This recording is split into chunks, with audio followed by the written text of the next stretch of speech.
Hello student, তোমরা যারা ক্যালকাটা ইউনিভার্সিটির আন্ডারে প্রথম সেমিস্টারের ছাত্রছাত্রী আছো এবং ইতিহাস সাবজেক্টটা নিয়ে পড়াশোনা করছো, তোমাদের জন্য আজকের ক্লাসটা খুবই গুরুত্বপূর্ণ। আজকে তোমাদের SEC 1 পেপারের একটা গুরুত্বপূর্ণ বড় প্রশ্নের উত্তর নিয়ে আলোচনা করব। প্রশ্নটা কি আছে? ভিক্টোরিয়া মেমোরিয়াল হল সম্পর্কে লেখো। ভিক্টোরিয়া মেমোরিয়াল সম্পর্কে আলোচনা করো, এই প্রশ্নটা। এটা তোমরা যারা অনার্সের স্টুডেন্ট আছো এবং জেনারেল কোর্সের স্টুডেন্ট আছো, তোমাদের উভয়ের জন্য সমান গুরুত্বপূর্ণ, খুব গুরুত্বপূর্ণ একটা প্রশ্ন। তোমরা যারা অনার্সে আছো তোমাদের এই প্রশ্নটা 30 নম্বরে আসবে এবং তোমরা যারা পাস কোর্সের অর্থাৎ MDC কোর্সের স্টুডেন্ট আছো তোমাদের এটা 20 নম্বরে পরীক্ষায় আসবে। চলো আজকে প্রশ্নের উত্তরটা তোমরা দেখে নাও। দেখো, ভিক্টোরিয়া মেমোরিয়াল হল সম্পর্কে লেখো। ভিক্টোরিয়া মেমোরিয়াল কলকাতার বিখ্যাত গড়ের মাঠের দক্ষিণ প্রান্তে অবস্থিত স্মৃতি ভবন। 1901 সালে 94 বছর বয়সে মহারানী ভিক্টোরিয়া মারা যাওয়ার পর তার স্মৃতির উদ্দেশ্যে সাদা মার্বেল পাথরের এই ভবনটি নির্মিত হয়। লর্ড কার্জন এই স্মৃতিসৌধটি নির্মাণের পরিকল্পনা করেন। তার মূল পরিকল্পনার মধ্যে অন্তর্ভুক্ত ছিল বিশাল বাগিচা মাঠে একটি সৌধ এবং সেই সাথে ভারতে ব্রিটিশ শাসনের স্মৃতিবাহী নানা সামগ্রী সমৃদ্ধ একটি জাদুঘর নির্মাণ। তারপরে কি বলা হচ্ছে দেখো, 1906 সালে 4 জানুয়ারি এই ভবনের ভিত্তিপ্রস্তর স্থাপন করেন প্রিন্স অফ ওয়েলস হিসাবে ভারত সফরে আসা পরবর্তীকালের রাজা পঞ্চম জর্জ এবং 1921 সালে 28শে ডিসেম্বর এটি উদ্বোধন করেন তৎকালীন প্রিন্স অফ ওয়েলস ও পরবর্তীকালের রাজা অষ্টম এডওয়ার্ড। স্মৃতিসৌধটিতে অনেক বৈশিষ্ট্য সমৃদ্ধ একটি সংকর রীতির প্রকাশ ঘটেছে, যেমন ইটালীয় রীতির মূর্তি, মোঘল রীতির গম্বুজ, তাজমহলের ন্যায় সাদা মার্বেলের ব্যবহার, সুউচ্চ উন্মুক্ত স্তম্ভশ্রেণী, সব কিছু মিলিয়ে এটি ঔপনিবেশিক স্থাপত্য শৈলীর এক অপূর্ব নিদর্শন। ভারতের ঔপনিবেশিক স্থাপত্য রীতি গড়ে উঠেছিল ইউরোপীয় রীতির সাথে ইন্দো ইসলামীয় রীতির যথার্থ মিশ্রণে। তারপর কি বলা হচ্ছে দেখো, ভারতে ইউরোপীয় উপনিবেশ এবং সেই সাথে ব্রিটিশ শাসন ভারতের স্থাপত্যের এক গভীর প্রভাব বিস্তার করে। এই রীতি দেখো স্থাপত্যিক প্রকাশ দেখা যায় গির্জা, ব্যারাক, দুর্গ, তারপরে আবাসিক ও প্রশাসনিক ভবন ইত্যাদিতে।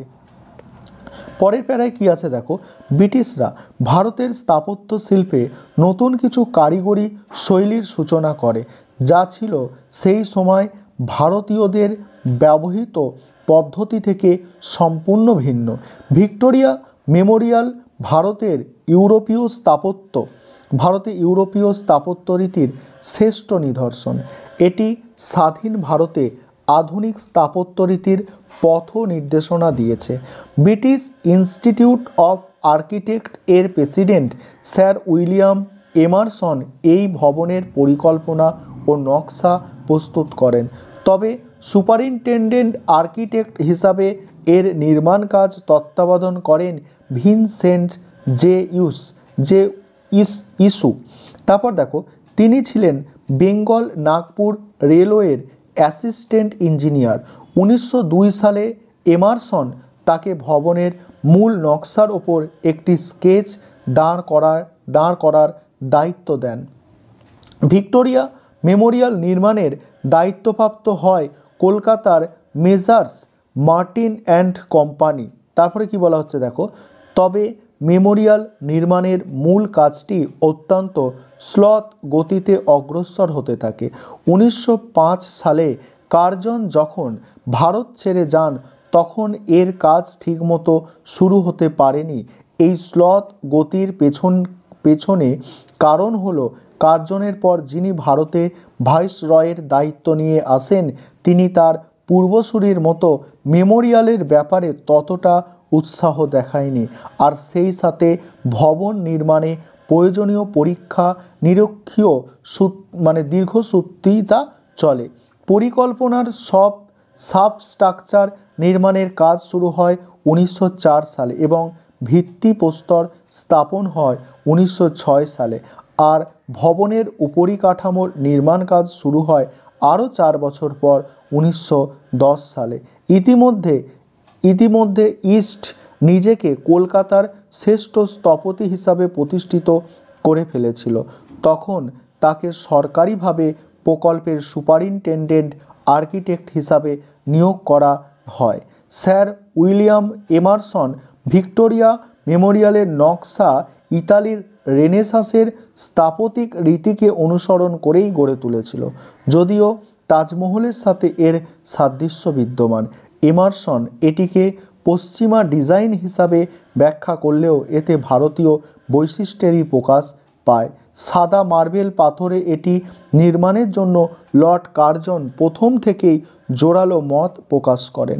এছাড়া এর গঠন প্রক্রিয়া তাজমহলের প্রভাব পরিদিষ্ট হয়, যেমন এর গম্বুজ, পার্শ্ববর্তী ক্লাস্টার্ড অষ্টভুজাকার গম্বুজ, ছত্রি, সুউচ্চ জমকালো প্রবেশ তোরণ, তারপরে উন্মুক্ত চত্বর, গম্বুজ আচ্ছাদিত কর্নার টাওয়ার ইত্যাদি। এমনকি এই দুই স্থাপত্যের উদ্দেশ্যের মধ্যেও সাদৃশ্য বিদ্যমান।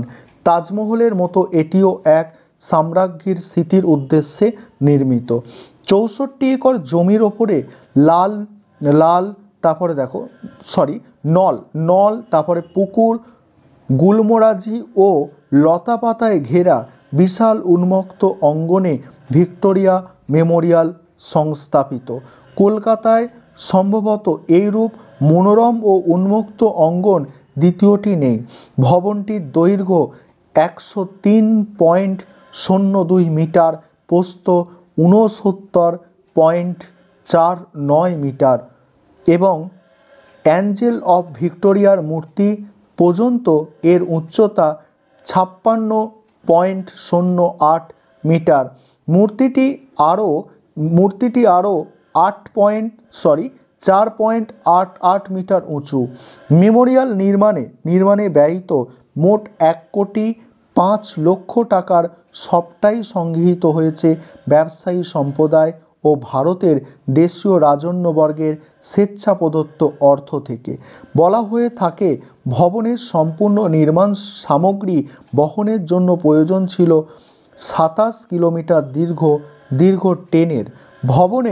ভবনের সর্বমোট ওজন হিসাব করা হয়েছে 80,300 টন এবং ব্যবহৃত মার্বেলের মোট পরিমাপ 450.24 ঘনমিটার। মার্বেল সংগ্রহ করা হয়েছিল রাজস্থানের মাকরানা থেকে। এখান থেকেই সম্রাট শাহজাহান তাজমহলের জন্য মার্বেল সংগ্রহ করেছিলেন। প্রাথমিক পর্যায়ে পরিবহন খরচসহ মার্বেলের মোট মূল্য হিসাব করা হয়েছিল 25 লক্ষ টাকা।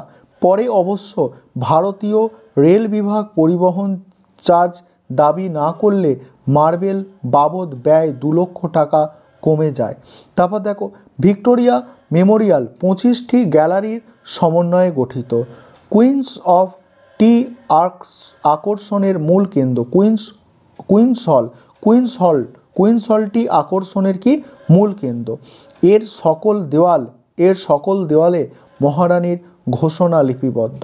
তার স্মৃতি বিজড়িত বিভিন্ন ঘটনার অঙ্কিত চিত্র, যেমন তার সিংহাসন আরোহণ, তার বিয়ে, তার পুত্র ও উত্তরাধিকার ব্যাপটিস্টকরণ, রাজপুত্রের বিবাহ, তারপরে ফ্রাগমোরের তার বাসভবন ইত্যাদির দ্বারা গ্যালারি সজ্জিত। রানীর ব্যবহৃত কিছু সামগ্রী, যেমন শৈশবে ব্যবহৃত তার পিয়ানো, উইন্ডোজের প্রাসাদের দৈনন্দিন চিঠিপত্র লেখার জন্য ব্যবহৃত তার টেবিল ও চেয়ার, আর ভারতীয় প্রজাদের উদ্দেশ্যে লেখা তার শেষ চিঠি ইত্যাদি। মেমোরিয়াল মিউজিয়াম আরও আছে। মিউজিয়ামে আরও আছে বিভিন্ন সময়ে ভারতবর্ষে আসা বিখ্যাত ব্রিটিশ নাগরিকদের প্রতিকৃতি। তারপরে কি বলা হচ্ছে দেখো, তারপরে বলা হচ্ছে যেমন মেকলে কিফলিং, তারপরে দেখো বিশপ হেবার, উইলিয়াম হিকি প্রমুখ নিজ যোগ্যতায় ভারতীয় কিছু ব্যক্তি এখানে স্থান করে নিয়েছে। তাদের মধ্যে রয়েছে কেশবচন্দ্র সেন, মাইকেল মধুসূদন দত্ত, রবীন্দ্রনাথ ঠাকুর এবং তার পিতামহ দ্বারকানাথ ঠাকুর। কিছু দলিলপত্র এখানে সংরক্ষিত আছে। এর মধ্যে রয়েছে নন্দকুমারের জালিয়াতি সম্পর্কিত দলিল, যার জন্য তাকে অন্যায়ভাবে প্রাণদণ্ডে দণ্ডিত করা হয়। এছাড়াও আছে ব্রিটিশ সাম্রাজ্যের স্মৃতিবাহী বিভিন্ন নিদর্শনাদি, যেমন রানী মেরি, পঞ্চম জর্জ অন্যদের আবক্ষ মূর্তি 1757 সালে পলাশির যুদ্ধের দখলীকৃত ফরাসি কামান ইত্যাদি। তারপরে দেখো ভিক্টোরিয়া মেমোরিয়ালের প্রধান আকর্ষণীয় বস্তু হলো রানী ভিক্টোরিয়ার বিষণ্ণ বিশাল একটি মূর্তি। এর দুদিকে রয়েছে দুটি সুদৃশ্য জলাশয়। ভারত শাসনকারী অনেক শাসকই রোমান রীতির পরিচ্ছদাবৃত হয়ে এখানে প্রস্তর মূর্তিতে উপস্থাপিত, যেমন Lord Clive, Warren Hasting, Cornwallis, Wellesley এবং লর্ড ডালহৌসি। তারপরে কি বলা হচ্ছে দেখো, এমারসনের নকশা অন্যান্য আরও অনেক সংযোজন দ্বারা আরও বৈশিষ্ট্যমণ্ডিত হয়েছে। ভিনসেন্ট ইচের প্রধান অবদান হল উদ্ভাবনী আদর্শের দ্বারা পরিবর্তিত ভিত্তি নকশা। তবে তিনি প্রধান প্রবেশ তোরণের ভাস্কর্যসমূহ নির্মাণ। তারপরে কি বলা হচ্ছে দেখো, উত্তরাংশের অবসান সেতুর নকশা প্রধান ফটক বাগিজার মনোরম অলঙ্করণ তত্ত্বাবধান করেছিলেন। উত্তর পোর্চের ওপরে ভাস্কর্যগুলি মাতৃত্ব, প্রজ্ঞা, শিক্ষার প্রতীক হিসাবে নির্মিত। প্রধান গম্বুজকে ঘিরে থাকা ভাস্কর্যগুলি শিল্প, স্থাপত্য, ন্যায়বিচার, বাদানত্ব ইত্যাদির জ্ঞাপক। প্রশস্ত ও মনোরম বাগান ভবনের সৌন্দর্যকে কয়েক গুণ বাড়িয়ে দিয়েছে। তারপরে কি দেখো, গম্বুজের শীর্ষে হাতে দেখো বিউগল সহ ভিক্টোরি নামে অভিহিত দেখো ব্রোঞ্জের দেবী মূর্তির একটি কৌতূহলী উদ্দীপক সংযোজন, প্রায় 5 মিটার উঁচু এবং 500 কিলোগ্রাম ওজনের মূর্তির বেদিতে বল বিয়ারিং সংযোজিত। বাতাসের গতিবেগ খুব বেশি হলে জায়গায় দাঁড়িয়ে মূর্তিটি অবলীলাক্রমে ঘুরতে পারে। মনুমেন্টের বাগানকে সৌন্দর্যমণ্ডিতকারী ভাস্কর্যগুলি ইটালীয় শিল্পীদের শিল্পকর্ম। উত্তর দিকে অবস্থিত আরেকটি আকর্ষণীয় ভাস্কর্য হল সিংহ মস্তক মূর্তি। এই মূর্তি থেকে জলের 4টি ধারা 4টি পথে প্রবাহমান, যা ভারতের 4 প্রধান নদী সিন্ধু, গঙ্গা, যমুনা ও কৃষ্ণার প্রতীক। ভিক্টোরিয়া মেমোরিয়াল বর্তমানে বহু চিত্তাকর্ষক প্রাচীর, পোশাক পরিচ্ছদ ও ভারতে ব্রিটিশ শাসনকালে বহু স্মৃতি বহন করে চলেছে। সব মিলিয়ে এখানে 3500টি নিদর্শন সংরক্ষিত আছে।